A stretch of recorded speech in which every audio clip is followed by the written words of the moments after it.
Hello friends, I am Bhujbal Pratiksha. So today I am going to talk about drug discovery and development. So the drug discovery and development class are typically covers the entire process of bringing the new pharmaceutical product from its initial idea to up to the market. Then this process is a complex and it involves a multiple stages and each stage has its own challenge and its consideration. Then uh, there is some overview of key components which are typically involved in the drug discovery and development. So first one is the introducing to the drug discovery and development. So the it is the overview of a pharmaceutical industry, historical perspective of drug discovery, importance of drug development in healthcare. Now, uh, second one is the target identification and target validation. So it is the process of identifying potential biological targets for a drug intervention and it validating the relevance of these targets in the disease processes. Then it explores various methods and technologies for the target identification and validation. Third one is the high throughput screening.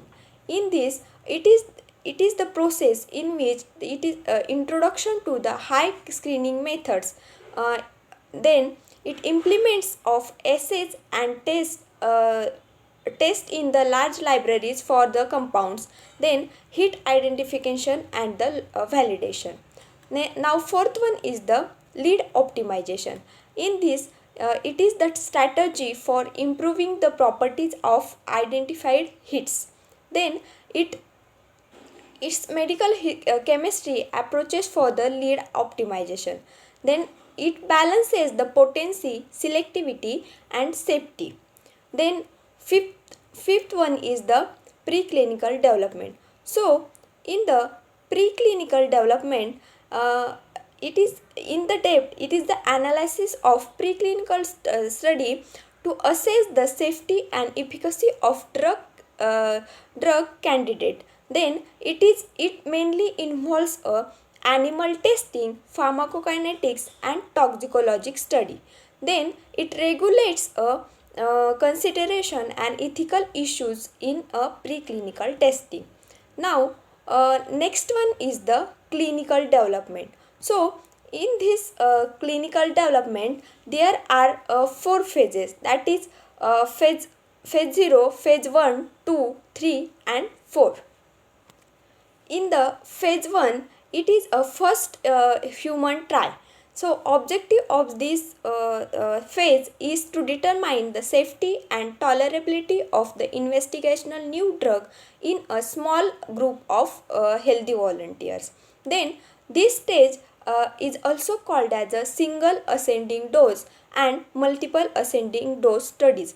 Then it also assess the pharmacokinetics and pharmacodynamics. Then it identify the maximum tolerated dose, that is MTD, or the optimal dose range. Now phase second, it is also called as a exploratory trial. Then the objective of this phase is to evaluate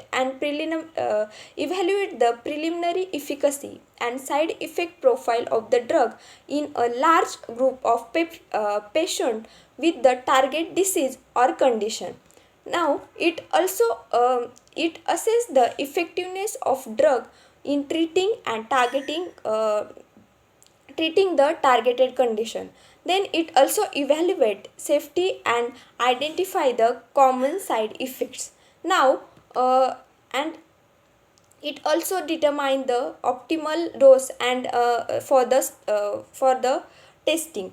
Then third phase 3 is also called as a confirmatory trial. Then the objective of this phase is to confirm the efficacy and monitor adverse reaction in large and more diverse patients. Then it also called as a randomized control trial. Then it compares the investigational drug to the standard treatment or the placebo. Then it collects additional safety data.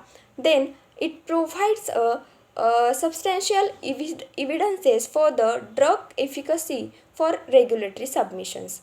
Then phase 4. Phase 4 is also called as a post marketing surveillance. The objective of this phase is to monitor the drug's long-term safety and effectiveness of drug and it approved and up to the uh, on the in the market. Then it is the continuation for safety monitoring and it also gathering the additional information about the side effects. That's all. Thank you.